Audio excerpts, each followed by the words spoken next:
Hello everyone and welcome. This video is completely focused on film grain effects. Film grain is a great way to add a vintage aesthetic to photos. We made this video to show you the fundamentals of applying and controlling grain effects to enhance them. We are using Exposure for the demonstration. If you don't own Exposure, you can download the free trial from our website. The term film grain refers to the visible texture of real photographic film. Digital noise and film grain are not the same thing. Film grain is color neutral and mostly consists of brightness variations. Digital noise is made up of both luminance and color differences. One notable difference in the appearance of digital noise is that it's much more uniform than the clumpy grain of analog film. Exposure has several controls for this behavior. Grain can be emphasized in the highlights, midtones, or shadows.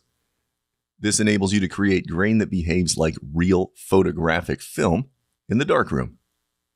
There are three criteria to consider when evaluating grain effects. They are where the grain is present in the image, as in the specific tone or hue, how much of the grain texture is visible, and the texture's appearance. Customizing grain is one of Exposure's strengths.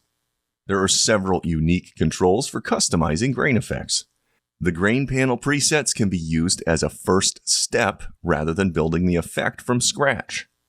Presets are great time savers, so after the grain is adjusted to suit the photo, it can be saved as a custom preset. From the menu, select Save as Preset to use the grain again in the future. Use the amount controls to designate where the grain effects will appear, whether it's in the image's shadows, midtones, or highlights.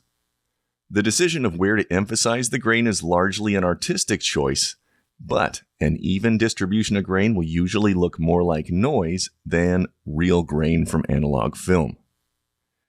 The Type section controls the visible texture of the grain. Push processing makes the grain more pronounced and increases the image contrast. A few balanced examples of this are the variants of pushed black and white codec Tri-X film in the black and white films presets category. Lastly, the size of the grains themselves are controlled at the bottom of the panel.